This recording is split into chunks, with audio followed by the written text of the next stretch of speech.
this was my form. Keep in mind, I'm not a bodybuilder, guys. All right, this is for boxing. Okay.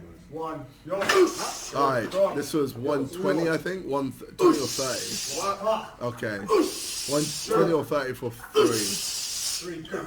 Okay, so I did that, and fam. Now let's see what Twitter said about that. Bradley Martin, now you're trolling. Where did this smoke come from? Bradley, come on, bro.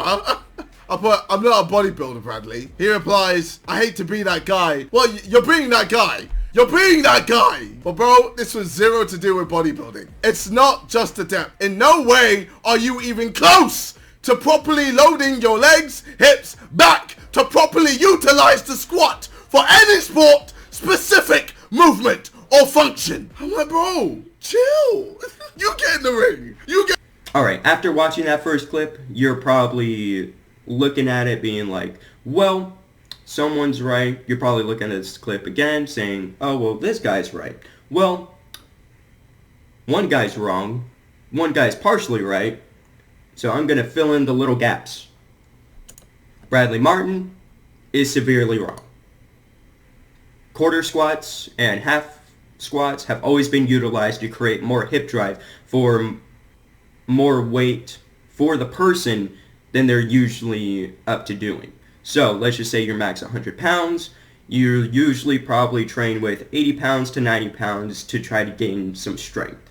But what happens if you hit a wall or you just don't feel comfortable going all the way down with a heavier weight? You still practice with a heavier weight. Let's just say you use 110 pounds. Remember, you can't do a full squat with 100 pounds. So why would you go to 110 pounds? So you can get your breathing and your form and get your body as tight as possible to try to at least support the weight that you can't do. Because, what is it called? Yoke lift. Have you ever seen people yoke lift? They can yoke lift like 15 to 1,800 pounds. World's strongest men are up to the actual ton. That would be the first step. The second step is getting knee bend. Whether that's a quarter squat, half squat, maybe a 3/4 squat, or if you're really feeling risky, you try to do a full squat. But you're most likely not going to get that full squat, so what do? You do that 110 pounds that you know you can't do a full squat with.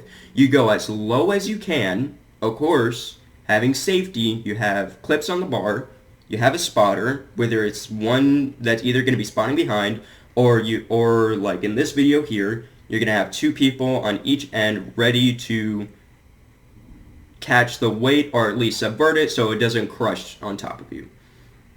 So you're going to have that. You're going to do, whether it's front squat or back squat, you're going to go down as far as you can and try to get it back up.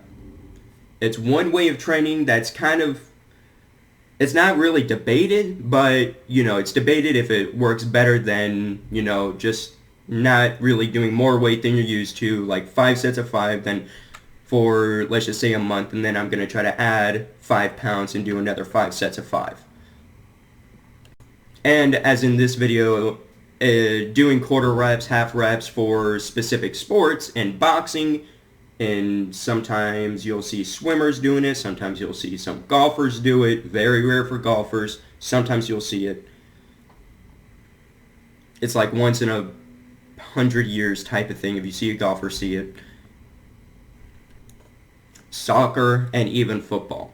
All of those sports, if you're struggling to get a heavier weight and you're kind of like at that wall where you just like, where you keep on trying, let's just say you train for a month, you try to get that, let's just say you add like 2.5 pounds, you try to put on your max, and no matter what, you just can't get it up. Well, that's where these partial movements come in.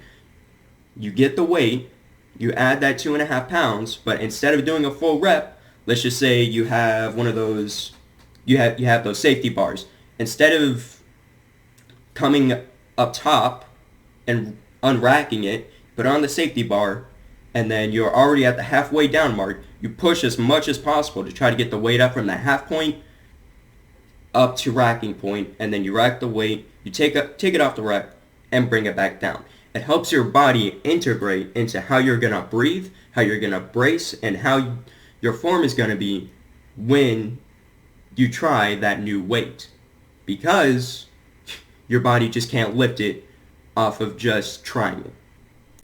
So I hopefully I didn't make that too confusing, because I don't have any fancy editing software where I can just flat out show you what I mean. But one thing that I do agree on is that KSI's form is atrocious during these, pretty much a hip flexor squat. You're going down and then you're driving as much as possible to get that weight up. You're only going a quarter down, because if you went more than a quarter down, you're going to drop yourself with the weight, because it is too heavy. It is too heavy. I'm not debating that, but his form, what I don't like about his form is that, or it's not even his form, it's the way that he's bracing for each rep. He's trying to go fast, he's barely leaving any time for himself to brace properly, and, you know, you have a couple of comments saying that, oh, his trainers know what they're doing, or, oh, his trainers don't know what they're doing. Thing is, if you're training to go more than what you're used to, your trainer should be like, hey, I know your max is maybe 100 pounds, but I'm going to make you do 110 pounds. And guess what? What happens when you first start off in a sport? You look like crap. His form is going to look like crap. His breathing, I wish it didn't look as much crap as it does, but it still looks like crap.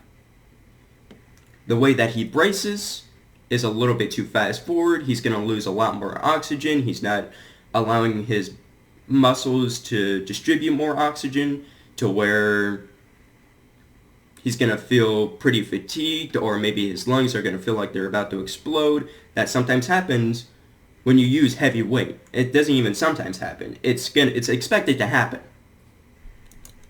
But that's the point of a max that you haven't hit yet.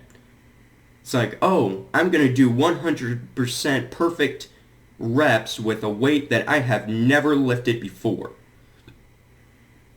It isn't going to happen. And nowhere in history will that ever happen. You hit that new max, you try to make your form the best that it can be with that weight, you train a little bit heavier, and then you still use that same weight and still practice out those, and you repeat the process of going to a weight that you haven't done before, trying to work on that weight, trying to make sure that your form, your technique, your breathing is the best as possible, and then you repeat the process again and again and again and again until you get as strong as you possibly can. Whether it's in strength, whether it's going to be in reps, because remember, hitting a max just isn't in the highest number possible in the weight, it's also the amount of reps that you can do. So, in saying that, sorry Bradley Martin, by the 1 in a million chance that you'll see this, but wrong. Dead wrong. So dead wrong that my dog probably just died in the other room because of how wrong you were. But in saying that, I hope you guys take what I say with a grain of salt, because I know I'm very monotone. And see you in the next.